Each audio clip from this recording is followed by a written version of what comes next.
ध्यान पथ के सभी ध्यानियों को नमस्कार, आत्मबंधन, प्रणाम। आज हम सब यहाँ अविनाश जी से मिलेरप्पा के बारे में सुनेंगे। उन्होंने किस तरीके से अपने एक ही जीवन में निर्वाण को प्राप्त किया, बुद्धत्व को प्राप्त किया, कैसे कैसे उनके जीवन में कठिनाइयां आई और उन्होंने कैसे उसको ओवरकम किया, कैसे उन्होंने अपने जीवन में ज्ञान प्राप्त किया, कितनी मुश्किलों से, वो आज सब कुछ अविनाश जी हमारे सामने शेयर करेंगी। अविनाश जी आइए, आपका स्वागत है। Over to you Avinash ji. Thank you Preeti ji और ध्यान पथ के सभी साथियों को बहुत बहुत नमस्कार। आज मैं मिलारेप्पा जी की स्टोरी के बारे में थोड़ी चर्चा करने जा रही हूँ, तो आप लोग सुनिएगा। तिब्बत प्रदेश के सर्वश्रेष्ठ योगी मिलारेप्पा जी के बारे में जानेंगे, जिन्होंने एक ही जन्म में बुद्धत्व को प्राप्त किया है। हम में से ज्यादातर लोग मिलारेप्पा नाम को पहली बार सुन रहे होंगे। भूमि पर जिस प्रकार बुद्ध भगवान ने निर्वाण स्थिति को प्राप्त किया, उसी प्रकार मिलारेप्पा जी ने भी निर्वाण स्थिति को प्राप्त किया है। आज हम इनके बारे में पूर्ण रूप से जानेंगे। मिलारेप्पा जी के पूर्वज अपनी कमाई हुई संपत्ति को खोकर टेंगस्टा नाम के प्रांत में आकर बस जाते हैं, जहां वे यज्ञ, तांत्रिक पूजा तथा पुण्य व्यापार करके धनिक बनते हैं। मिलारेप्पा के पिताजी भी इसी तरह व्यापार करके और धनिक बनते हैं। मिलारेप्पा के पिताजी धनिक होने के कारण उसी प्रांत के धनिक परिवार की कुमारी कार्मोकेइन के साथ प्रेम करके विवाह करते हैं। इसी युगल का प्रथम बालक जो है मिलारेप्पा है, जिन्होंने एक ही जन्म में निर्वाण को प्राप्त किया था। भारत देश के समय के अनुसार सन 1052 में 25 अगस्त के दिन मिलारेप्पा का जन्म हुआ था। मिलारेप्पा जब 4 साल के थे, तब उनके माता पिता जी की दूसरी संतान के रूप में एक बेटी का जन्म हुआ था। इनका परिवार बहुत ही धनिक होने के कारण मिलारेप्पा का बचपन बहुत ही आनंद से गुजरता था। जब मिलारेप्पा जी 7 साल की उम्र के थे, तब मिलारेप्पा के पिताजी शरद जी को एक बीमारी हो जाती है। उस समय वहां के आसपास के सारे वैद्यों के पास जांच करवाने के बाद भी पता चलता है कि उनकी बीमारी का कोई इलाज नहीं है और लाइलाज बीमारी को हो जाती है। तो मिलारेप्पा जी के पिताजी शरद जी को इस बात का जब पता चलता है कि वो अब नहीं बचेंगे, तो वो अपनी एक वसीयत करते हैं सभी अपने नजदीकी रिश्तेदारों को बुलाकर, जो कुछ इस तरह है कि मेरे मृत्यु के बाद मेरी संपत्ति का थोड़ा अंश मेरे मृत्यु के कर्मकांड में उपयोग करें। उसके बाद जितनी भी संपत्ति मेरी बची हुई है, मेरे छोटे भाई अर्थात मिलारेप्पा के चाचा जी के संरक्षण में सौंप रहा हूँ, जिसे मेरे पुत्र को उसकी युवावस्था में आने से फिर से लौटा दिया जाए। यह वसीयतनामा लिख के वह मर जाते हैं और इस तरह से अब मिलारेप्पा जी के जीवन में आनंद और मस्ती से गुजारने वाला टाइम निकल के कष्टों का टाइम शुरू हो जाता है। इस तरह मिलारेप्पा जी के पिताजी की मौत के बाद मिलारेप्पा के लिए कठिनाइयों का समय शुरू होता है। अभी तक सुख में पलने वाले मिलारेप्पा जी को उनके चाचा जी खेती बाड़ी के काम में एक कारीगर के स्थान पर नियुक्त कर देते हैं। इस तरह मिलारेप्पा गर्मी के मौसम में चाचा जी के खेत में, सर्दियों के मौसम में भी उनके खेत में निरंतर कार्य करने के कारण उनके हाथों और पैरों में छाले पड़ जाते हैं और उसमें से रक्त बहना शुरू हो जाता है। मिलारेप्पा की माँ और बहन को भी उसके चाचा जी नहीं बख्शते।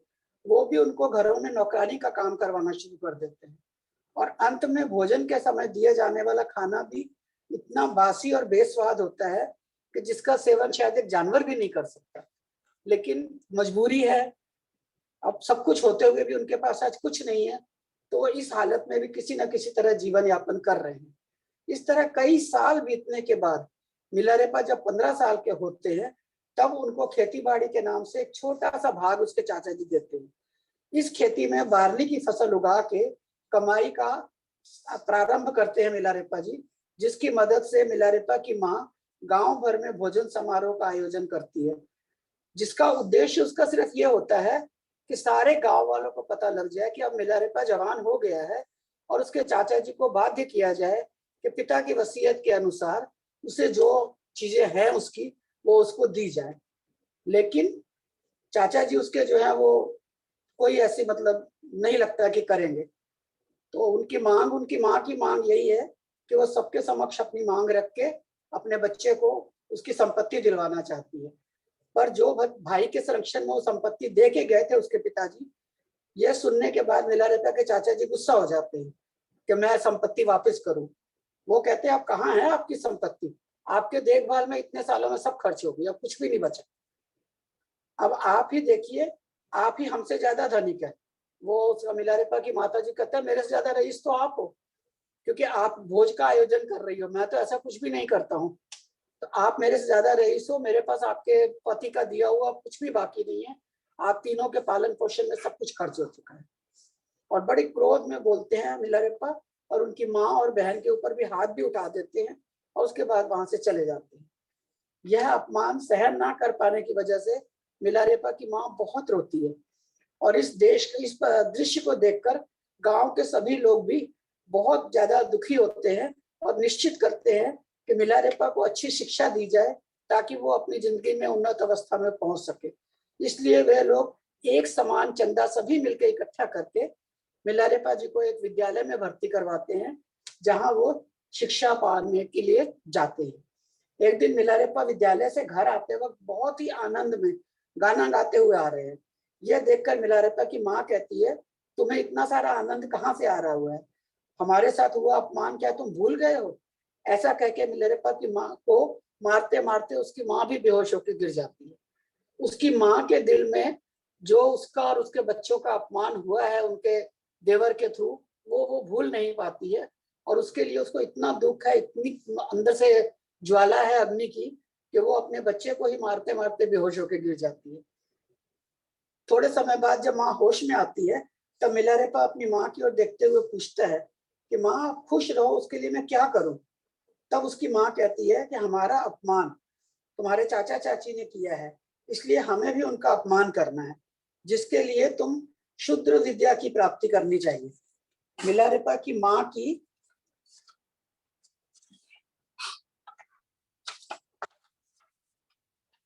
इच्छा पूर्ति हेतु शुद्र विद्या प्राप्त करनी चाहिए, ऐसा निर्णय करता है मिलारेपा। तब वो अपनी खेती बाड़ी का कुछ अंश, कुछ सोना, एक नीलाम मणि उनके पास होता है, उसको बेचकर मिलारेपा को भेजते हैं, और इस तरह मिलारेपा अपने कुछ दोस्तों के साथ शुद्र विद्या सीखने जाते हैं, जिसके लिए कहा जाता है कि यह विद्या कोई अच्छी नहीं है और फलदायक भी इतनी नहीं है, इससे दुख ही कष्ट ही दूसरों को भी पहुंचता है और खुद को भी पहुंचता है। ये आगे जाके मिलारेपा खुद महसूस भी करेंगे और बताएंगे भी। इस तरह ये जहां वो अपने गुरु के पास पहुंचते हैं शुद्र विद्या सीखने के लिए, जो इस विद्या को सिखाने वाले होते हैं, वहां वो अपने अपमान के बारे में सब कुछ बताता है। इस तरह मिलारेपा वहां गुरु के पास 1 साल से ज्यादा अनेक विद्या प्राप्त करता है। मिलारेपा के साथ आए हुए दोस्त विद्या प्राप्त करके वहां से चले जाते हैं, किंतु मिलारेपा कहता है कि मैंने जितनी विद्या प्राप्त की है वो काफी नहीं है, जो मैं अपनी माँ के लिए करना चाहता हूँ इसके लिए मुझे और भी गहरी विद्या प्राप्त करनी पड़ेगी। इसलिए विनती करते हुए उसको गुरु को कहते हैं कि मुझे और विद्या प्राप्त करनी है। तब गुरु बताते हैं कि कोई भी परिस्थिति में बिना कारण इस शुद्र विद्या का उपयोग नहीं करना चाहिए। अगर सच में तुम्हारे साथ अन्याय हुआ है और तुम्हारा अपमान हुआ है तो मैं तुम्हें और विद्या आगे सिखाऊंगा। उससे पहले गुरु उनके एक शिष्य को मिलारेपा के गांव जाकर ये बात पता लगाने को कहते हैं कि जो मिलारेपा कह रहा है वो सच है, क्या उसके चाचा चाची ने वाकई उसके साथ दुर्व्यवहार किया है, क्या वाकई उसका अपमान किया है। ये सब बातें जानने के लिए उनके गुरु किसी शिष्य को भेजते हैं, और जिस शिष्य को भेजा गया था वह आकर बताता है कि वास्तविकता में मिलारेपा के साथ बहुत अपमान हुआ है और बहुत अन्याय किया गया है, यहाँ तक कि उसकी माँ और बहन के साथ भी किया गया है। तब वो गुरुजी जो है शुद्र विद्या के संबंधित और आगे की उपासना को देखकर उसको कहते हैं कि एक गुफा में बंद होकर 7 दिनों तक कठिन साधना करो। इस तरह मिलारेपा भोजन और निद्रा के बगैर 7 दिन तक कठिन साधना करते हैं। 7वें दिन गुरुजी आकर कहते हैं कि अब तुम इस विद्या का उपयोग कर सको, इतने काबिल हो चुके हो। इसी दौरान गांव में मिलारेपा के चाचा जी के लड़के की शादी की तैयारियां चल रही होती हैं। इसी समय मिलारेपा अपनी शुद्र विद्या का प्रयोग करता है, जिसमें उनमें शादी के लिए सज किया हुआ सारा घर लुट जाता है, जहां मिलारेपा के चाचा चाची के अलावा 30 और लोग होते हैं, जिनमें सबकी मृत्यु हो जाती है। पहले से ही गांव वालों को यह बात का पता था कि मिलारेपा शुद्र विद्या प्राप्त करने गया है। मिलारेपा अपनी माँ के साथ हुए बदले के कारण सिर्फ माँ की आज्ञा मान के ही यह कार्य कर रहा है। इस बात को जानने के बाद मिलारेपा के चाचा जी मिलारेपा की हत्या करने वहां से रवाना होते हैं। तभी रास्ते में गांव वाले उन्हें रोकते हैं और कहते हैं कि अगर आपने मिलारेपा की माँ की हत्या की तो मिलारेपा हम सबको भी जिंदा नहीं छोड़ेगा। वो शूद्र विद्या में पारंगत हो चुका है, इसलिए सबसे पहले हमें मिलारेपा की हत्या करनी चाहिए। इस तरह सारे गांव वाले मिलके, क्योंकि उनके भी घरों के लोगों के साथ दुर्व्यवहार हो चुका था, इस कारण वो मिलारेपा की हत्या करने के लिए उसको ढूंढते हैं। ये सारी बातें जानने के बाद मिलारेपा की माँ किसी तरह से अपने बेटे को बचाने का प्रयास करती है। इसी दौरान एक यात्री नेपाल से यात्रा करके मिलारेपा के घर दीक्षा प्राप्त करने आते हैं। इन्हें देखकर मिलारेपा की माँ 24 घंटे का दिया प्रज्वलित करती है और तब तय करती है कि अगर यह दिया 24 घंटे तक जलता रहेगा तो मैं इस यात्री पे भरोसा करूंगी, वरना सोचूंगी ये भी कोई धोखा देने वाला या कोई हमारे साथ दुर्व्यवहार करने वाला ही आया है। उसने जिस प्रकार सोचा था 24 घंटे वो दिया जलता रहा। तब वे भिक्षुक को थोड़ा धन और दीक्षा देकर और साथ में एक संदेश देकर अपने बेटे तक पहुंचाने के लिए कहती है। मिलारेपा की माँ की दी हुई चिट्ठी लेकर लंबी मुसाफरी के बाद यह भिक्षुक मिलारेपा को मिलते हैं और उसकी माँ की उसको चिट्ठी देते हैं। चिट्ठी में उसकी माँ कहती है कि बेटा तुमने जो कार्य किया उससे मैं तो बहुत खुश हूँ, किंतु तुम्हारे चाचा चाची अभी भी जिंदा हैं, इसलिए तुम्हें और ज्यादा शुद्र विद्या प्राप्त करनी है, इसलिए फिर से इस विद्या को प्राप्त करने गुरु के पास जाओ। और वो फिर माता की बात मानकर वो शुद्र विद्या प्राप्त करने के लिए फिर गुरु के पास चला जाता है। तब वह दूसरे शुद्र विद्या के गुरु के पास एक हेल रेन टाइप की विद्या होती है, जिसको वहां की भाषा में वरलंगा वर्षम कहते हैं, कि विद्या प्राप्त करने के हेतु भेजते हैं। इस तरह मिलोरिपा दूसरे शुद्र विद्या के गुरु के पास जाकर अपने साथ हुए अपमान के बारे में बताते हैं। तब वे वरलंगा वर्षम संबंधित उपासना को लेकर 7 दिन फिर एकांत गुफा में साधना करने को कहते हैं। इस तरह मिलारेपा फिर बिना भोजन बिना निद्रा के एक गुफा के अंदर 7 दिन तक लगातार कठोर साधना करता है। 7वें दिन मिलारेपा की गुफा आग से जल रही होती है। तब यह देखने के बाद मिलारेपा के वो गुरुजी कहते हैं, तुमने ये विद्या पूर्ण रूप से प्राप्त कर ली है, अब तुम इस विद्या का उपयोग कर सको, इतने काबिल हो चुके हो। इसी समय बार्ली की फसल को काटने का समय हो गया है, ऐसा मिलारेपा को पता चलता है। इसलिए मिलारेपा अपने दोस्त के साथ जाकर गांव की सीमा से बाहर से देखते हैं। कई सालों के बाद बार्ली की फसल हर जगह बहुत ही अच्छी हुई है, जिसके आनंद में गांव वाले उत्सव मना रहे हैं।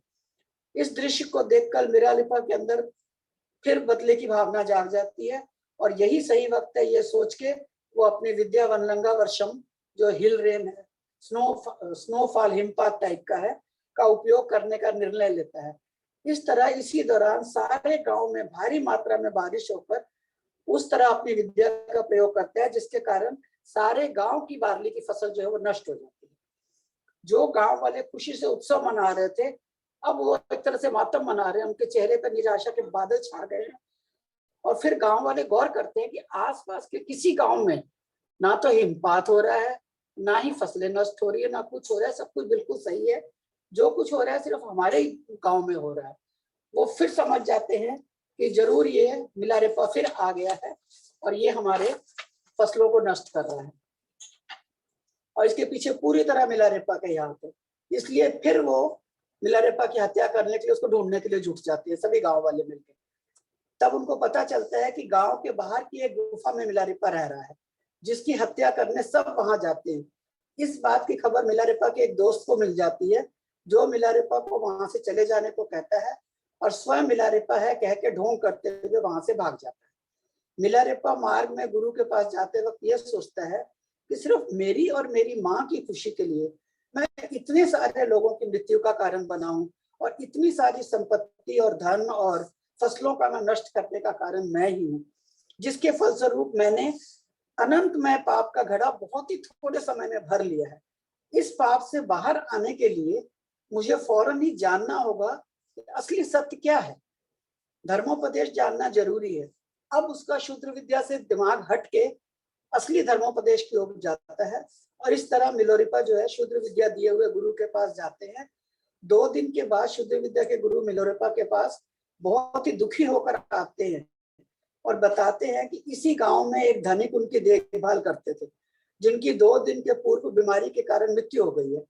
मेरी शूद्र विद्या उनकी जान बचाने के लिए किसी भी तरह से उपयोग में नहीं आई है।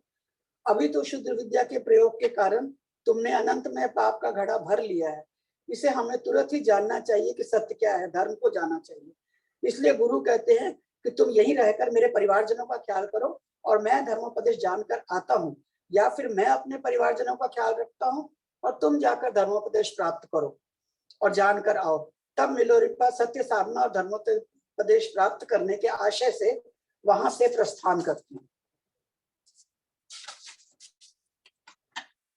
इस तरह लंबी यात्रा के बाद मिलारेपा को यह जानने को मिलता है कि एक गांव में मारपा नाम के व्यक्ति हैं। अब ये मारपा कौन है? भारत देश के मौजूदा आध्यात्मिक ज्ञान और आध्यात्मिक ग्रंथों को तिब्बत की भाषा में अनुवाद करने वाले महापुरुष हैं।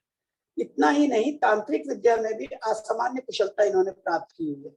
जैसे कि मारपा के बारे में मिलोरिपा को पता चलता है, तो उसी समय मिलोरिपा खुशी से उनकी खोज करना शुरू करते हैं कि मारपा मुझे कहाँ मिलेंगे, ताकि मैं उनके पास जाकर उनसे धर्मोपदेश और ज्ञान प्राप्त करके जो मैंने ये अनंत में पाप का घड़ा भरा है, इस घड़े को मैं खाली कर सकूं या इसको कम कर सकूं और मैं धर्म के ज्ञान के मार्ग पे अग्रसर हो सकूं। तब तक गांव की सीमा में एक व्यक्ति खेत में हल चलाते हुए दिखाई देते हैं। मिलारेपा उस व्यक्ति के पास जाकर मारपा के बारे में पूछते हैं। तब वह व्यक्ति मिलारेपा को कहते हैं, खेत में अभी थोड़ा हल चलाना बाकी है, यह कार्य पूर्ण करके आओगे तब मारपा कौन है मैं बताऊंगा। मैं जा रहा हूं, अब तुम इसको खेत में हल चलाओ। मतलब वो जहां भी कुछ ज्ञान लेने जाता है, उसको कोई ना कोई काम थमा ही दिया जाता है, तब जाके उसको ज्ञान मिलता है। अब वो भी बड़े कष्ट से, बड़ी कठिनाइयां, बहुत कुछ शारीरिक भी मानसिक भी ताप सह के बड़ी लंबी यात्रा करनी पड़ती है उनको धर्मोपदेश पाने के लिए। उनके बारे में तब मैं बताऊंगा कि मारपा कौन है, उनके बारे में आपको बताऊंगा। यह सुनकर मिलारेपा बहुत खुश हो जाता है कि जिस गुरु की खोज में मैं हूँ, आखिर आज मैं उनको मिल पाऊंगा। और इस तरह मिलारेपा जल्दी से खेत के सारे काम निपटा के हल चला के उनके घर जाके मारपा के बारे में पूछते हैं। तब वह कहते हैं कि मैं ही मारपा हूँ। यह सुन के मिलारेपा उनके चरण स्पर्श करते हैं और कहते हैं, गुरुजी मैंने शूद्र विद्या प्राप्त करके कई पाप किए हैं, जिसका एहसास मुझे ये सारे पाप करने के बाद हुआ है। दया करके मुझे धर्मोपदेश दीजिए, कह के विनती करते हैं, जिसकी गुरु स्वीकृति दे देते हैं। अब गुरु मारपा जो है मिलोरिपा के समक्ष 2 चुनाव रखते हैं। अगर मैं तुम्हें भोजन, कपड़ा और मकान दूं, तो धर्मोपदेश के लिए तुम्हें दूसरे गुरु के पास जाना पड़ेगा। और अगर तुम्हें धर्मोपदेश मुझसे ही प्राप्त करना है, तो भोजन, कपड़ा, मकान के लिए तुम्हें किसी दूसरे व्यक्ति पे आश्रित होना पड़ेगा। वो तुम्हारी इन जरूरतों को पूरा करेगा, तो मैं तुम्हें धर्म का उपदेश दूंगा। अब तुम स्वयं ये निर्णय लो कि तुम्हें क्या करना है। यह सुनकर मिलारेपा सोचते हैं कि मारपा जैसे दूसरे महागुरु नहीं है, इसलिए धर्मोपदेश तो मैं मारपा गुरु से ही लूंगा। और वो ऐसा निर्णय करने के बाद कहते हैं गुरु को कि गुरुजी मैं अपने को धर्मोपदेश तो मैं आपसे ही प्राप्त करूंगा, रोटी कपड़े मकान के लिए मैं कोई ना कोई जुगाड़ कर लूंगा। और कहते हैं पर मुझे आपकी मदद चाहिए। अब मारपा गुरुजी जो है, अब वो उसको धर्मोपदेश देने के पहले शर्तों पे शर्तें रखते ही जाते हैं और इतना ज्यादा वो कष्ट सहते हैं कि शायद आम आदमी जो है वो भाग जाएगा डर। लेकिन ये सहते जाते हैं और उनके सभी आज्ञाओं को मानते जाते हैं। वो कहते हैं मेरे पास तुम्हारे ही तरह कई तरह के शिष्य उपदेश प्राप्त करने आते हैं। जहां उनके मार्ग में कुछ लुटेरे, कुछ हिंसा के मार्ग पे चलने वाले लोग आ जाते हैं और मेरे शिष्यों के पास से बलपूर्वक उनको जो गुरु दक्षिणा के रूप में जो वो लेके आ रहे हैं, उनसे वो छीन लेते हैं, जिससे मुझे गुरु दक्षिणा नहीं मिल पाती और मेरे शिष्यों को मेरे पास आके धर्मों का उपदेश प्राप्त करने का सौभाग्य नहीं प्राप्त हो पाता। तो अब तुम्हें शूद्र विद्या तो जानते ही हो तुम, तो तुम वहां जाकर उन व्यक्तियों को अपनी विद्या के उपयोग से सबक सिखाओ, उसके बाद ही मैं तुम्हें निश्चित रूप से धर्मोपदेश दूंगा। ये शर्त उसके सामने रखते हैं कि जिस विद्या से वो अपना पीछा छुड़ाना चाहता है, जिस विद्या को अब वो इस्तेमाल नहीं करना चाहता है, लेकिन गुरुजी उसको उसी विद्या को प्रयोग करके हिंसा करने वालों को और उनके शिष्यों को तंग करने वाले लोगों से पीछा छुड़ाने के लिए उनको कष्ट दे, उनको कोई सबक दे, इस तरह का कहते हैं। अब मरता क्या ना करता वाली स्थिति आ गई उस बेचारे की। यह बात सुनने के बाद मिलारेपा जी क्षुद्र विद्या का उपयोग ना करने की इच्छा होने के बावजूद भी गुरु की आज्ञा पालन करने के लिए उस प्रांत में जाके अपनी विद्या का उपयोग करके वहां के उन व्यक्तियों को सबक सिखाकर कहते हैं, अब से कोई भी मेरे गुरु के पास आने वाले शिष्यों के मार्ग में बाधा नहीं बनोगे, नहीं तो मैं उनकी हत्या कर दूंगा। यह धमकी देकर वहां से गुरु मार्पा के पास आकर अब उनको कहते हैं, जी मैंने तो वो काम कर दिया, अब आप मुझे धर्म का उपदेश दे दीजिए। लेकिन तब गुरु कहते हैं, इसी तरह के दूसरे प्रांत में भी कुछ लुटेरे हैं जो उधर से मेरे शिष्य आते हैं, उनको भी तंग करते हैं और उनके रास्ते में बाधा बनते हैं, जिससे वो धर्म नहीं पा सकते, धर्म का उपदेश नहीं पा सकते और मैं गुरु दक्षिणा नहीं पा सकता। उतना ही नहीं, वो मेरे बारे में दुर्वचन भी बोलते हैं, गलत भी बोलते हैं। तो अब तुम वहां जाकर भी अपनी शुद्ध विद्या का उपयोग करके उनको सबक सिखाओ, तब मैं तुम्हें निश्चित रूप से धर्मोपदेश दूंगा। अब वो दूसरी शर्त रख देते हैं। अब फिर वही बात है मिलारेपा के सामने कि धर्म का उपदेश पाना है और मारपा जी से ही पाना है, तो ना चाहते हुए भी वो फिर शुद्ध विद्या का उपयोग करते हैं और फिर जाके उनका हिमपात का उपयोग करके, जिसके परिणाम स्वरूप वहां के व्यक्तियों को अंदर ही अंदर एक दूसरे के साथ लड़ाई झगड़ा करवा के अंत में एक दूसरे की मृत्यु का कारण बन जाता है। और इस काम को करके वहां से लौट के अब फिर मारपा गुरु जी के पास आता है और फिर उनको हाथ जोड़ के कहता है, अब तो मुझे विद्या दीजिए, अब तो मैं आपका ये काम भी कराया हूँ। लेकिन अभी भी उनका जो है कष्ट समाप्त नहीं हुआ है।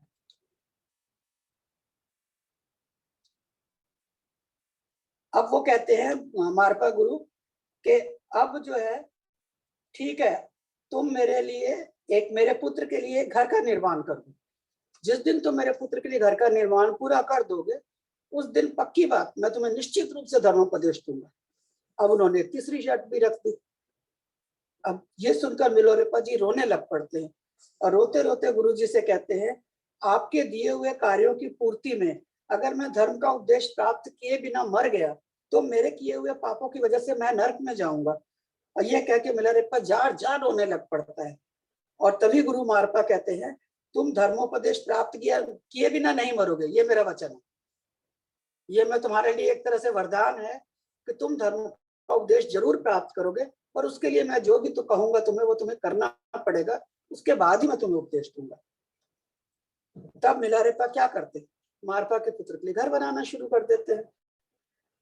दूसरे ही दिन सुबह मारपा मिलारेपा के एक पर्वतीय प्रांत में ले जाते हैं और वहां ले जाकर गोलाकार घर, राउंड शेप का घर बनाने का निर्माण करने को कहकर घर से संबंधित प्रणाली को देते हैं। जो भी उसके लिए मटेरियल या कोई चीजें काम में आने वाली है वो सारे का उसको जुगाड़ करके देते हैं और कहते हैं, अब तुम ये मेरे बेटे के लिए मकान बनाओ। मिलारेपा बहुत खुशी से कि चलो इसके बाद तो मुझे धर्मोपदेश मिल जाएगा, बनाता हूँ जल्दी जल्दी। वो उनका मकान बनाना शुरू कर देता है, जिसमें जब आधे से ज्यादा हिस्सा पूर्ण हो जाता है, बन जाता है, उसके बाद एक दिन मारपा जी वहां आकर कहते, मैंने अभी ठीक से विचार नहीं किया कि ये इस तरह का बनना चाहिए या किसी और तरह का बनना चाहिए, इसलिए निर्मित किए हुए इस घर को अब तुम तोड़ दो, इसको ध्वस्त कर दो, खत्म कर दो इसको, और जितने भी तुमने इसमें पत्थर इस्तेमाल किए हैं वो जहां से आए थे वहीं पहुंचा दिया। अब मिलारेपा जी परेशान तो बहुत होते हैं, और साथ ही जो मिट्टी भी इसमें यूज हुई है वो मिट्टी भी जहां से आई है वहीं पहुंचा के आओ, इस जगह को बिल्कुल साफ सुथरा कर। अब मिलारेपा जी बिना कुछ किए, बिना कुछ कहे, बिना कुछ रोए सोचे, वो बेचारे चुपचाप के कहते, उपदेश पाना है, चलो जो कह रहे मैं करता जाता हूँ। और वो निर्मित किए हुए घर को ध्वस्त करके उसमें उपयोग में आने वाली सारी शिला और मिट्टी को उनके वास्तविक स्थानों पर रख के आ जाते हैं। थोड़े दिन बाद फिर से मारपा एक तरह से नशे की अवस्था में मिलारेपा के पास आकर दूसरे पर्वतीय विस्तार में जाकर अब अर्धचंद्राकार घर बनाने को उसको कहते हैं। अब इस बार गोल नहीं, अर्धचंद्राकार घर बनाओ, और उसके संबंधित सभी प्रणाली उसको दे देते हैं। उसके अनुसार फिर से मिलारेपा घर का निर्माण शुरू करते हैं। फिर वही होता है, आधे हिस्से से ज्यादा घर का निर्माण पूर्ण होता है तो फिर मारपा जी आ जाते हैं वहां और आके फिर कहते हैं, मैंने ठीक से सोचा नहीं, अब मैं सोच रहा हूँ कि कुछ और तरीके से बनवाया जाए, तो इस घर को अब फिर तुम ध्वस्त कर दो और फिर इसमें उपयोग करने वाली सभी शिला और मिट्टी को उनके वास्तविक स्थानों पर रख के इस जगह को साफ सुथरा कर दो। मिलोरेपा फिर ना चाहते हुए भी, अंदर से दुखी होते हुए भी, परेशान होते हुए भी, धर्म का उपदेश पाने के लालच में वो फिर उस घर को ध्वस्त करते हैं। फिर शिला और मिट्टी को अपने अपने वास्तविक स्थानों पर रख के आते हैं, साफ सुथरा करके। फिर थोड़े दिन बाद मारपा जो है मिलारेपा को एक दूसरे और पर्वतीय विस्तार में भेज देते हैं। वहां ले जाकर कहते हैं अब तुम त्रिकोणाकार घर बनाओ, ट्रायंगल घर चाहिए मुझे अब अपने बेटे के लिए। जो पहले दोनों बनाए थे वो मुझे पसंद नहीं आए, इसलिए मैंने तुड़वा दिए और अब ये करो। ये सुनकर मिलोरेपा जी, जो मिलोरेपा है वो गुरु जी से दया करके बोलते हैं हाथ जोड़ के कि गुरु जी आप एक बार अच्छी तरह से सोच लीजिए, आपको कैसा घर चाहिए, कौन सी शेप में चाहिए, किस पर्वत पे चाहिए, मुझे एक बार बता दीजिए ठीक करके। कि अभी तक अनेक बार मेरे से निर्माण कार्य करवा के 50-60% बन जाता है और आप तुड़वा देते हैं। उससे जो है काम में देरी होती जा रही है, मुझे धर्मोपदेश पाने में और देर होती जा रही है। तब गुरु कहते हैं इस वक्त मैं पूर्ण रूप से सचेत होके कह रहा हूं कि तुम जो है इस कार्य को करो, ये अंतिम बार है। उतना ही नहीं, इस बार मैं निर्मित हो रहे घर को ध्वस्त करने के लिए बिल्कुल नहीं कहूंगा। ये एक तरह से का पूरा मतलब समाधान कहो, वचन कहो, कसम कहो, जो भी कहो वो कह देते हैं। और फिर से मिलोरेपा जो है वो जिस प्रणाली से वो कहते हैं, फिर वो जो ट्रायंगल घर बनाने की प्रक्रिया शुरू कर देते हैं। इस तरह घर का अभी थोड़े ही अंश का निर्माण पूरा हुआ था तो मारपा जी फिर वहां आ गए। अब यहाँ आकर कहते हैं ये क्या, इस तरह घर का निर्माण क्यों कर रहे हो? मिलारेपा बड़ा निश्चित हो जाता है कि जो तो आपने कहा मैं वही तो कर रहा हूं। जिसको सुनकर मिलारेपा आश्चर्यचकित होकर कहते हैं ये क्या गुरुजी, आप ही ने तो कहा था कि मैं जागृत अवस्था में रह के बता रहा हूँ कि मैं इस घर को ध्वस्त नहीं करूंगा, और ये अंतिम बार है। आपने कहा था और वचन दिया था, समाधान दिया था, सब कुछ आपने कहा था। यह सुनते ही मारपा कहते तुम्हारे पास कोई सबूत है कि मैंने ऐसी कोई बात तुम्हें कही थी? अब मिलारेपा जी फिर चुप, कोई उनके पास जवाब ही नहीं है। कोई मतलब क्या कहे, वो कुछ कह भी नहीं सकते, अगर चाहे भी दिल में आए भी तो, क्योंकि वो गुरु हैं और अभी उन्होंने उनसे शिक्षा भी प्राप्त करनी है। फिर वो आंखें नीची करके कहते हैं चलो जी अब बोलिए क्या करूं मैं। मारपा ऐसा पूछते ही मिलोरेपा फिर से निर्मित किए हुए घर को पूर्ण रूप से ध्वस्त करते हैं। उसमें उपयोग किए हुए सारे सामानों को जैसे हर बार करते थे टिकाने पर रख के आते हैं, उस जगह को साफ सुथरा कर देते हैं और अब अगली उनकी आज्ञा का इंतजार करते हैं कि अब देखिए वो मेरे पे क्या बरसाते हैं कहर। थोड़े दिन बाद मारपा मिलोरेपा को एक और पर्वतीय विस्तार में ले जाकर उस स्थान को बताते हुए साधारण चतुर्थाकार में 9 मंजिला भवन का निर्माण करने को कहते हैं।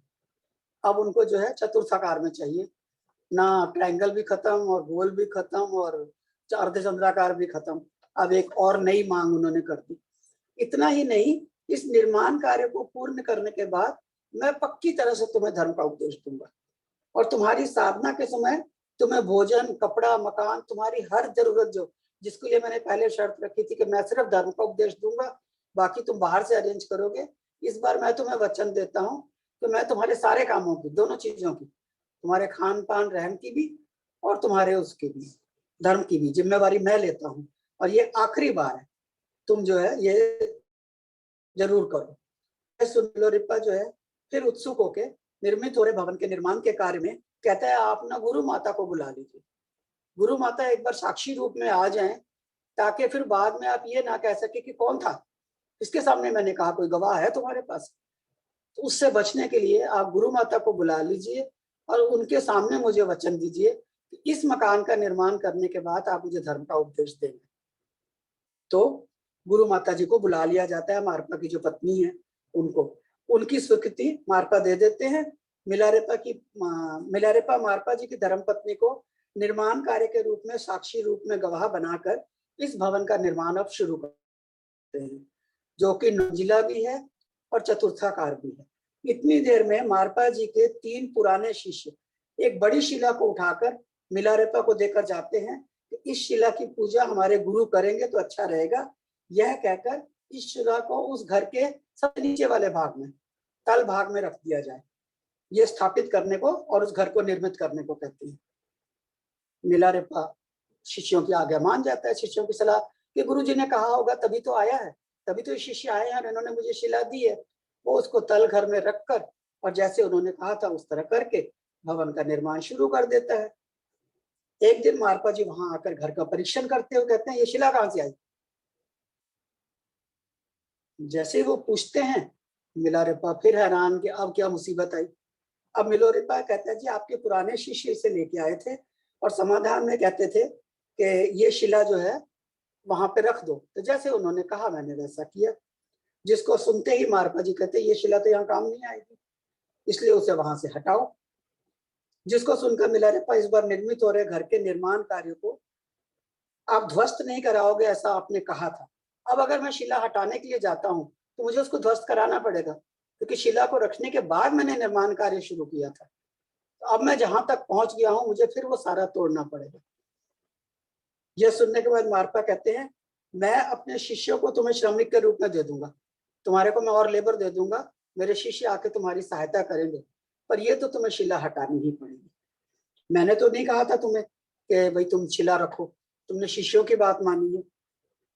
यह सुनने के बाद मिलोरेपा सोचता है, अब करने जैसा कुछ है ही नहीं, जिस भवन को निर्माण किया उसको फिर से ध्वस्त करना ही पड़ेगा, गुरुजी तो मानेंगे ही नहीं, और इनके सामने मैं ले आऊं तो भी और शिष्यों को ले आऊं तो भी, इन्होंने कह दिया तो कह दिया। फिर वही किक्कर से मुंह हो गया कि अब जो करना है, मन करे या ना करे। वो शुरू करता है। तब मारपा उस शिला को ले जाकर उसके वास्तविक स्थान पर रखने को कहते हैं। 3 व्यक्ति जिस शिला को उठाकर लाए थे, मिलारेपा जी स्वयं उसे अपने कंधे पर अकेले उठाकर उसके वास्तविक स्थान पर रख के आते हैं। पुनः मारपा मिलोरेपा जी को कहते हैं, अब तुम चाहो तो उस शिला को लाकर फिर से इस भवन के निर्माण कार्य में उपयोग कर सकते हो। अब मिलोरेपा जी के लिए मारपा जी क्या चाह रहे हैं, क्या कर रहे हैं, उनके दिमाग में क्या चल रहा है, क्यों उनको इतने कष्ट दे रहे हैं, ये सब मिलोरेपा नहीं जानता, मारपा जी बता नहीं रहे हैं। लेकिन उससे अगेन एंड अगेन कष्ट से कष्ट, कष्ट पे कष्ट दिए जा रहे हैं, और वो धर्मोपदेश पाने के लालच में उस कष्टों को सहते हुए जो जो वो कहते हैं, चाहे वो गलत हो रहा है या सही हो रहा है, करते जाते हैं। तब मिलारेपा फिर से अकेले जाते हैं, उस शिला को फिर अपने कंधे पे उठा के लाते हैं और उसके पुराने स्थान पे स्थापित करके फिर से भवन का निर्माण शुरू कर देते हैं।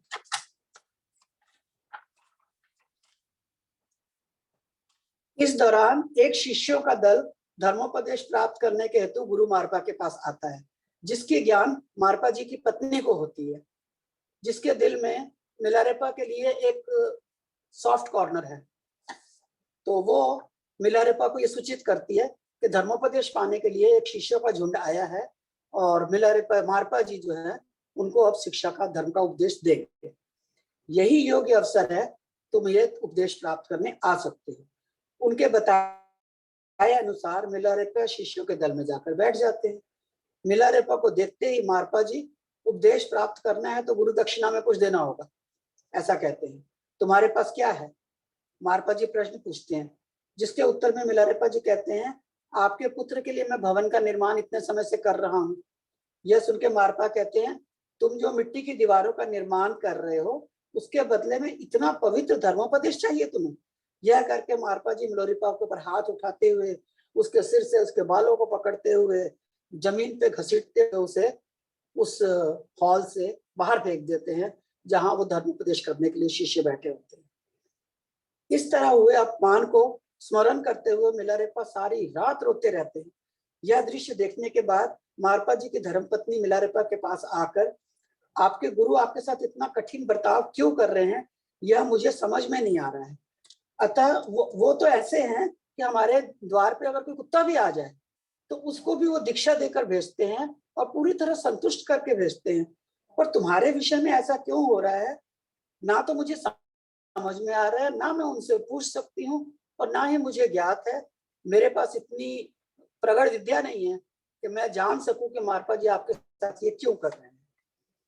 दूसरे दिन फिर से मारपा मिलोरेपा के पास आकर अभी निर्मित हो हुए भवन के निर्माण को फिर रोक देते हैं और कहते हैं, अब एक दूसरे घर का निर्माण करो जिसमें 12 मंजिल हो और उसके अनुसंधान में एक बड़ा सा पूजा कक्ष बने, ऐसे भवन का निर्माण करो जिसके पूर्ण होने के बाद मैं जरूर तुम्हें धर्म का उपदेश दूंगा।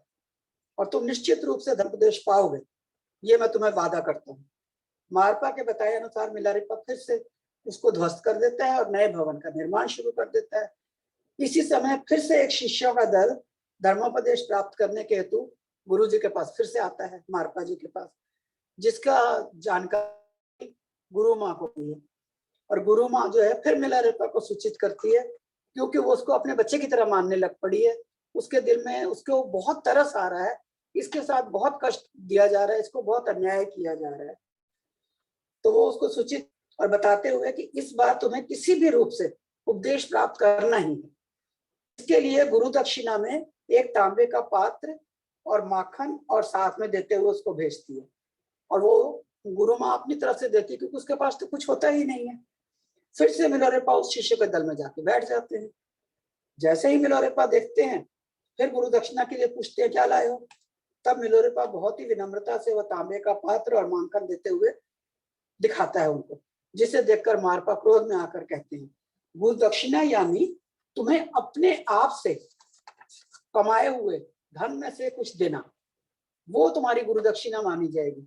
ये तो तुम्हारी चीज नहीं है, ये तो तुमने नहीं कमाई है, इसलिए ये तुम्हारी चीज जो है तुम्हारी नहीं मानी जाएगी, और इसको मैं गुरु दक्षिणा के रूप में स्वीकार भी नहीं करूंगा। अब मिलारेपा जी को इतना ज्यादा दुख होता है, इतना ज्यादा वो आहत हो जाते हैं कि वो कहते हैं अब तो मैं आत्महत्या कर लूंगा, बस बहुत हो गया, अब मेरी सहने की शक्ति भी खत्म हो गई, अपमान पाने की शक्ति भी खत्म हो गई, अब मैं नहीं सह सकता। ये सोच के वो निर्णय लेता है कि मैं आत्महत्या कर लूंगा। तब मारपा जी की धर्मपत्नी को ये बात पता लगती है, तो वो मिलारेपा के पास आकर उसको प्रसाद के रूप में दिलासा देती है कि इस तरह की आत्महत्या करना तो महापाप हो जाएगा, पहले ही तुम्हारे इतने पाप हैं, जो शूद्र विद्यार्थी का साथ तुमने लोगों के साथ जो काम किया वो तुम्हारे पाप अभी खत्म नहीं हुए, उसके लिए तुम धर्मोपदेश पा रहे हो, पाना चाहते हो, वो अभी तुम्हें मिला नहीं, और तुम आत्महत्या करके एक और बहुत बड़ा पाप अपने सिर पे ले लोगे, तो तुम्हारी गति कहाँ से होगी, किस तरह होगी। तो आत्महत्या करना महापाप है, ये तुम बिल्कुल नहीं करोगे। मिलोरेपा जी को समझ आ जाता है वाकई आत्महत्या तो पाप है, चलो अब फिर से भवन निर्माण करता हूँ, और तो कोई चारा नहीं, उपदेश तो देंगे नहीं, तो दक्षिणा के लिए मेरे पास कुछ है नहीं, चलो अब मैं निर्माण करता हूँ, देखा जाएगा फिर जो होगा। मिलोरेपा जी फिर अब 12 मंजिली भवन का निर्माण करना शुरू कर देते हैं। लेकिन इतने कष्ट सहने के बाद आत्मिक रूप से चाहे वो जितने भी स्ट्रांग थे, लेकिन शारीरिक रूप से उनका जो असर जो है उनके शरीर पर दिखना शुरू हो जाता है, और उनकी पीठ पे फोड़े हो जाते हैं, जिसमें से रक्त और पस निकलनी शुरू हो जाती है। यह देखकर मारपा जी की धर्मपत्नी मारपा के पास आकर मिलोरेपा की पीठ पे हुए फोड़ों के बारे में और उससे रिश्ते मवाद के बारे में उसको बताती है। यह बात जानने के बाद मिलोरेपा बहुत ही खुश हो जाती है। यह बात जानने के बाद मिलोरेपा जी उसको अपने पास लाने को कहते हैं। तो मिलोरेपा जी इसमें बड़े खुश होते हैं कि गुरुजी मुझे अपने पास बुला रहे हैं, इसका मतलब है मेरी ये शारीरिक हालत देख के उनको मेरे पर तरस आ गया, अब वो मुझे धर्मोपदेश जरूर देंगे। वो बड़ा खुश, इतनी कष्ट में भी बड़ा खुश होता हुआ गुरु के पास जाता है, और वहां मारपा जी मिलोरेपा की पीठ पे हुए फोड़ों को देखते हुए कहते हैं, मैं तुम्हें एक कथा सुनाता हूँ, ध्यान से सुनो। त्रिलोपा नाम के एक गुरु के पास अनेक शिष्य हुआ करते थे। उनमें से एक शिष्य नरोपा जी थे। गुरु त्रिलोपा जी को गुरु दक्षिणा में उनके शिष्य अनेक प्रकार की भेंट दिया करते थे। उनमें से एक सुंदर मिट्टी के बने हुए गमले पर नरोपा जी का दिल आ जाता है। तब वह गमला जो है, उस समय की ऐसी शक्ति थी कि लोग जो है हर तरह की चीजों की भाषा समझ जाते थे, उनसे बोलचाल कर लेते थे, उनके दुख और खुशी को महसूस भी कर लेते थे। तब वह गमला उससे बात करने लगता है नरोपा से कि मैं अपनी माँ की गोद में शांति से बैठा हुआ था, धरती माँ की गोद में। तब एक व्यक्ति कुल्हाड़ी से मुझे और मेरी माँ को चोट पहुंचा के खारिश करके वो तंग कर रहा था। मैंने उससे पूछा कि भैया ये आप क्या कर रहे हो, तो वो आदमी कहता है थोड़ा सब्र कीजिए, और फिर मुझे वह उठा के अपने घर ले गया, और वहां पे जाके भी मुझे छोड़ा नहीं, वो अपने पैरों से मुझे रौंदता रहा, दबाता रहा, मसलता रहा। फिर मैंने पूछा, फिर कहता है थोड़ा धैर्य रखे, गमला कहता है। फिर उसने गोल गोल घूमते हुए पहिए पे मुझे रख के घुमाना शुरू कर दिया। मैं बड़ा परेशान हो गया, मैं उसको कह रहा हूँ ये क्या कर रहे हो आप, फिर वो यही बात कहता है, थोड़ा धैर्य रखिए। फिर उसने उसके बाद मुझे शेप देने के बाद जलती आग में रख दिया। अब मैं जल रहा हूं तो मैं फिर चिल्ला रहा हूँ कि भैया ये तुम क्या कर रहे हो, इतना कष्ट मुझे क्यों दे रहे हो। फिर वो यही कहता है, थोड़ा धैर्य रखिए। अंत में मुझे विभिन्न रंगों से भर के मुझे इतना सुंदर उसने तैयार कर दिया। उसके द्वारा ली गई हर एक परीक्षा में मैंने अपना धैर्य बरकरार रखा, जिसके फलस्वरूप मैं आज इतना सुंदर बन पाया हूँ। 1 मिनट पानी पी लो थोड़ा सा।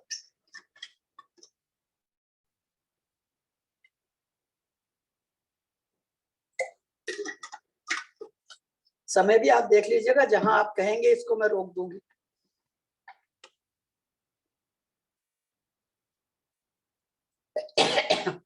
इसी तरह दूसरी कहानी एक सुना रहा हूं। एक संघ तराश होता है जो पत्थर की मूर्तियां बनाते हैं और उसके ऊपर वो बड़े बारीक बारीक औजारों से उनकी कलाकृति करते हैं, उनका शेप बनाते हैं। जो शिला बर्दाश्त नहीं कर पाती, लेकिन उसको बर्दाश्त करना पड़ता है। अगर शिला बर्दाश्त नहीं करेगी तो वो शिल्पकृति नहीं बन पाएगी।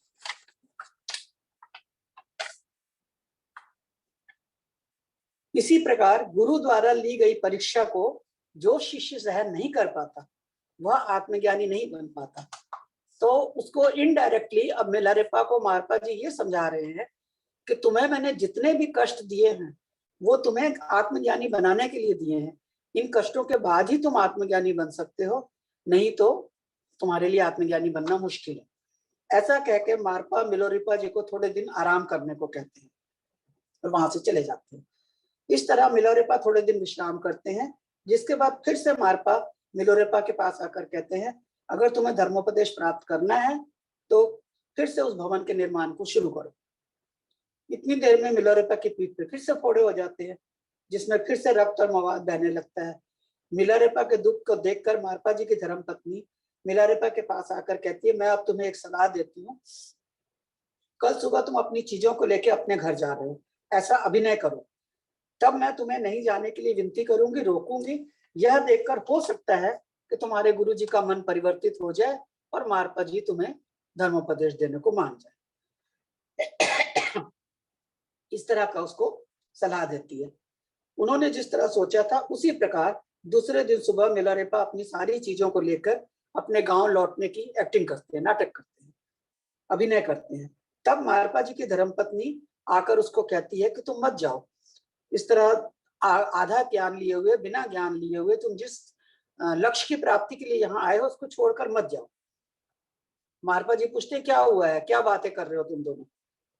तब गुरु माँ कहती हैं कि आपने मिलोरेपा को उपदेश नहीं दिया तो अब वह घर छोड़कर वापस जा रहा है, ऐसा बताती है। ये सुनकर मारपा मिलोरेपा को देखते हुए कहते हैं, जब तुम मेरे पास पहली बार आए थे तब तुमने मुझसे क्या कहा था? तुम्हारा शरीर, तुम्हारा मन, तुम्हारी आत्मा सब तुमने मुझे समर्पित कर दिया था। क्या तुम ये भूल गए हो? तुम्हारे कहे अनुसार तुम मुझे समर्पित हो, तो जो आदमी मुझे समर्पित है वो अपना कोई फैसला कैसे ले सकता है? तुम जाने को कैसे कह सकते हो? मैं तुम्हारे शरीर के टुकड़े टुकड़े भी कर दूं तो भी मुझे रोकने कोई नहीं आ सकता। किसी में इतनी शक्ति नहीं है। और इतना ही नहीं, तुम जाने वाले ही हो तो मेरे घर के खाने की चीजें क्यों लेके जा रहे हो? इस तरह मारपा मिलोरेपा के कंधे से सारी पोटलियों को खींचकर गुस्से में घर में चले जाते हैं। फिर से थोड़े दिन बाद मारपा के पास दूसरा एक शिष्यों का दल फिर आता है। तो ये ऐसा उनके सामने तीसरी बार हो रहा है कि एक और दल शिष्यों का आ जाता है। 2 दल शिक्षा पाके जा चुके हैं और मिलारेपा जी वहीं के वहीं है अभी भी, और अब ये तीसरा दल आ गया। यह जानकर मारपा की धर्मपत्नी फिर मिलोरेपा के पास आके, इस बार भी किसी तरह तुम्हें धर्मोपदेश प्राप्त करना ही है, ये कहते हुए वह एक नीलाम मणि देती है उसे और कहती है कि तुमने मुझे रसोई के घर के कार्य में बहुत मदद की है, उसके फलस्वरूप मैं तुम्हें ये भेंट दे रही हूँ। और ये भेंट जो है ये गुरु जी के पैसों से नहीं ली हुई है, मारपा जी के पैसों से नहीं है, ये मेरे अपने माता पिता के पास से मुझे मिली है। इसलिए इस मणि पे उनका अधिकार नहीं है और मैंने तुम्हें भेंट दे दी, इसलिए अब ये तुम्हारी है। तुम्हारे गुरु जी की ये चीज नहीं है, ये मैं अपने मायके से, ऐसा कह के मारपा जी की पत्नी मिलारेपा को उन शिष्यों के दल में फिर भेज देती है कि जा धर्मोपदेश प्राप्त कर। फिर से मिलारेपा जो उपदेश प्राप्त करने के आशय से शिष्यों के झुंड में जाके बैठ जाते हैं। हर बार की तरह मिलारेपा को देखते ही मारपा जी की तो दृष्टि बड़ी तेज है, वो तो एकदम देख लेते हैं और फिर कहते हैं गुरुदक्षिणा में क्या लाए हो। तब मिलारेपा जी उनको जो गुरु माँ ने दिया था नीलाम मणि, वो मारपा जी को देता है। तब मारपा जी मिलारेपा से पूछते हैं तुम्हारे पास कहाँ से आया। तब मिलारेपा ये बताता है कि ये मुझे गुरु माँ ने दिया है। मारपा जी अपनी पत्नी को बुलाते हैं और पूछते हैं कि ये मणि तुम्हारे पास कहाँ से आया। तब वो बताती है कि ये आपकी संपत्ति नहीं है, यह मैं अपने मायके से लाई हूँ, ऐसा कह के बता के, और कहती है मैंने उसको मिलारेपा को इसको दिया है। उसको सुनने के बाद मारपा जी कहते हैं तुम मेरी हो, तुमसे जड़ी हुई सारी चीजें भी मेरी हैं, चाहे वो तुम अपने मायके से लाई हो, चाहे तुमको मैंने दिए हैं, या चाहे तुमने खुद ही प्राप्त क्यों ना किए हो, लेकिन अब तुम मेरी हो इसलिए तुम्हारी हर चीज भी मेरी है। ये कह के फिर गुस्से में खड़े होके मारपा जी मिलारेपा को उठा के ऊपर से नीचे फेंकने का प्रयास करते हैं। उससे पहले ही मिलारेपा मारपा जी के बच के वहां से भाग जाते हैं, क्योंकि अब उनकी शारीरिक शक्ति जो है वो बहुत कम होती जा रही है, वो इतना कष्ट शारीरिक रूप में नहीं सह पा रहे हैं। दूसरे दिन सुबह मिलारेपा इस तरह सोचते हैं, अगर मैं धर्मोपदेश प्राप्त करने के लिए यहाँ पर रुक के फिर भवन का ही निर्माण करता रहूं, फिर आधे का निर्माण करूं, फिर वो रोक के ध्वस्त करवाते हैं, फिर दूसरा, और उपदेश में मुझे धन देना है, धन मेरे पास है नहीं, मैं क्या करूं, कहाँ से लाऊं, या तो अपने गांव जाऊं, जाके अपनी माँ के पास से कुछ लेके आऊं। अगर मैं गांव जाता हूं तो वहां मेरे घर गांव वाले मेरी हत्या कर देंगे, क्योंकि वो तो ताक में बैठे हुए हैं, इतने दुखी है, उनको मैंने इतना परेशान किया था, ये मैं भी जानता हूँ। इस तरह सोच सोच के वो परेशान हो जाता है कि किसी भी तरह से धन कमा के फिर से आके मुझे दीक्षा प्राप्त करनी है, ये निर्माण कार्य तो गुरुजी पूरा होने नहीं देंगे, बनाऊंगा तुड़वा देंगे, बनाऊंगा तुड़वा देंगे, मैं वहीं का वहीं रह जाऊंगा। ऐसा सोच के किसी को भी बताए बगैर चुपचाप चोरी से मारपा जी के घर से निकलकर मिलारेपा जी चले जाते हैं। इस तरह एक गांव में मिलारेपा जी भिक्षा मांग रहे होते हैं, तब तक एक धनिक व्यक्ति मिलारेपा की ओर देखते हुए कहते हैं, तुम देखने में तो युवा और शिक्षित लगते हो, अगर तुम्हें पढ़ना आता हो तो मेरे पास अनेक आध्यात्मिक ग्रंथ हैं, जिनको तुम पढ़कर सुना पाओगे तो मैं बदले में तुम्हें भोजन भी दूंगा और धन भी दूंगा। ये तो बड़े खुश हो गए मिलारेपा जी, मेरी समस्या का समाधान तो धन चाहिए था, ये तो फटाफट ही मिलने वाला है। यह सुनकर मिलारेपा जी बड़े उमंग से उनके पास जाकर प्रज्ञा और परिमिता नाम के बौद्ध ग्रंथों के 8000 श्लोक पढ़ के उस धनिक को सुनाते हैं। यह आध्यात्मिक ग्रंथ में एक जगह पर, इन्हीं आध्यात्मिक ग्रंथों में एक जगह पर मिलारेपा को यह पढ़ने को मिलता है, जिसमें कुछ इस तरह से लिखा हुआ था कि जब शिष्य को धर्मोपदेश प्राप्त करना हो परंतु उसके पास गुरु दक्षिणा में देने के लिए कुछ भी ना हो, तब वह शिष्य अपने शरीर के अंगों को काट कर उसे बेचकर धन की प्राप्ति करके उससे भी गुरु दक्षिणा में दे सकता है।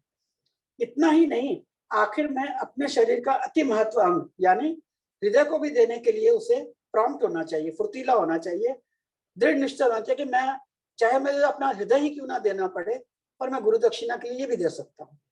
ऐसा दृढ़ निश्चय कर सकता है। यह पढ़ने के बाद मिलारेपा को एहसास होता है इसकी तुलना में तो मैंने बहुत कष्ट कम सहे हैं, ये तो बहुत ही ज्यादा कष्ट है कि अपने अंगों को काट के गुरु दक्षिणा के रूप में दिया जाए। इसलिए मिलारेपा जो है वहां से मुड़ के फिर मारपा के घर चले जाते हैं और मिलारेपा को फिर से आते देख गुरु माँ बहुत खुश हो जाती हैं। मिलारेपा गुरु मारपा के पास जाकर क्षमा याचना करते हैं अपनी गलती की कि मैं आपको बिना बताए चला गया इस तरह, और मुझे ये आत्मबोध हुआ, ज्ञान हुआ, तो मैं वापस आ गया। मिलारेपा गुरु मारपा के पास जाकर क्षमा याचना करते हैं, तब मारपा कुछ इस तरह कहते हैं, अगर वास्तविकता में तुम्हें धर्मोपदेश प्राप्त करना ही है तो तुम बचे हुए घर के निर्माण कार्य को पूर्ण करो, यह पूर्ण होने के साथ ही तुम्हें धर्मोपदेश दिया जाएगा। अब मिलारेपा के पास कोई दूसरा चुनाव ही नहीं है, उसको घर का निर्माण पूर्ण करना ही करना है। इस तरह वो फिर निर्माण में लग जाता है और उसके दौरान कई शिष्यों के झुंड आते हैं, दल आते हैं, शिक्षा प्राप्त करते हैं, धर्म का उपदेश लेते हैं और चले जाते हैं, और मिलारेपा जी वो भवन के निर्माण में ही लगे हुए हैं। यह दृश्य देखकर मिलारेपा जो है गुरु माँ के पास जाकर कहते हैं, अब मैं यहाँ नहीं रह सकता, इतने शिष्य आके प्राप्त करके जा रहे हैं, मेरा नंबर तो आ ही नहीं रहा है, मुझे अब मेरे गांव ही लौट जाना है। यह सुन के गुरु माँ कहती है, मैं तुम्हारा दुख समझ सकती हूँ, तुम्हारे गुरु के कहे अनुसार हर कार्य को कर रहे हो, फिर भी तुम्हें धर्मोपदेश नहीं मिल रहा है, फिर किंतु तुम्हारे अलावा सारे शिष्यों को बिना कोई परिश्रम किए, बिना कोई कष्ट भोगे, बिना किसी तरह का कोई भी कार्य किए धर्मोपदेश मिलता जा रहा है। लेकिन तुम दुखी मत हो, यहाँ से थोड़ी थोड़ी दूर पर तुम्हारे गुरु के एक प्रिय शिष्य गाउंडान नाम के गुरु हैं। वे कई साल तक तुम्हारे गुरु के पास ही शिष्य के रूप में रहे थे। तुम्हारे गुरु जी जो उपदेश देते हैं वही उपदेश वो भी अपने शिष्यों को देते हैं। मैं तुम्हारे गुरु को बिना बताए गाउंडाउन के पास भेजूंगी। हर महीने की 10वीं तिथि के दिन तुम्हारे गुरु जी उनके गुरु जी नरेपा जी की पूजा करते हैं। यह एक रिवाज है। पूजा करने के बाद तुम्हारे गुरु जी चांगू का सेवन करते हैं। इस बार मैं चांगू ऐसा बनाऊंगी, उसको पीने के बाद तुम्हारे गुरुदेव जी को प्रगाढ़ निद्रा आ जाएगी, वो सो जाएंगे, उनको कुछ पता ही नहीं लगेगा। तब मैं तुम्हारे गुरु जी के पूजा खंड में जाकर नरोपा जी की जपमाला और छड़ी लेकर आऊंगी और तुम्हें दे दूंगी। वो जाके तुम उस शिष्य को दिखाना और साथ में वो तुम्हें एक चिट्ठी भी लिख के दूंगी।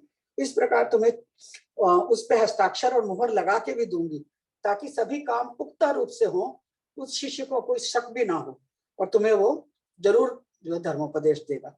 यह सुनकर मिलोरेपा आनंद में आकर माँ समान गुरु माँ को साष्टांग प्रणाम करके वहां से प्रस्थान करके सभी चीजें लेके हम गुरु माँ से और गाउंडाउन के गुरु के आश्रम में पहुंच जाते हैं। वहां पहुंचने के बाद मिलारेपा नरोपा जी की जपमाला और छड़ी को गाउंडाउन के गुरु को देते हैं और उसके साथ ही गुरु माँ की लिखी हुई चिट्ठी भी, जो कि ये शो करती है कि वो मारपा जी की चिट्ठी है, वो चिट्ठी देते हैं। कहते हैं इसमें उसमें लिखा हुआ है कि वो मेरे शिष्य, मैं तुम्हारे पास मिलोरेपा नाम के एक शिष्य को भेज रहा हूँ, जिसको मैं तुम्हें धर्मोपदेश देने का आदेश दे रहा हूँ। इतना ही नहीं, मारपा जी के गुरु ऐसे नरोपा गुरु जी की जपमाला और छड़ी को शुभ सूचक होने के कारण है गांव में यात्रा करवाते हैं। इसी दौरान गाउंडाउन जो है वो अपने एक शिष्य के माध्यम से उसको पता चलता है कि मिलारेपा को शुद्र विद्या आती है। इसलिए वो मिलारेपा को कहते हैं कि ओ मेरे प्रिय शिष्य मिलारेपा, तुम्हारी तरह ही कई सारे शिष्य मेरे पास भी धर्मोपदेश के लिए आते हैं, किंतु उनके मार्ग में कई लुटेरे बाधा बनकर उनके पास से गुरु दक्षिणा छीन रहे हैं, जिसके कारण वे सब मेरे तक नहीं पहुंच पा रहे हैं। जिस प्रांत में ये लुटेरे लोगों ने मार्ग रोक के रखा है, तुम वहां जाकर अपनी शुद्र विद्या के माध्यम से उन सबको सबक सिखाओ। उसके पश्चात मैं तुम्हें निश्चित रूप से धर्मोपदेश दूंगा। अविनाश जी बोलिए जी। 9 बजने वाले हैं, बाकी की स्टोरी हम कल करें। बिल्कुल, मैंने बीच में इसीलिए कहा था कि जहां भी आप कहेंगे मैं रोक दूंगी। बाकी की तो आज हम पेज 15 तक हमने पढ़ा है। अब जिस दिन भी आप कहेंगे उस दिन 16वें पेज से पढ़ लेंगे। बिल्कुल बिल्कुल, ठीक है, 10 मिनट का जो है ध्यान करेंगे। कैलाश ठीक है।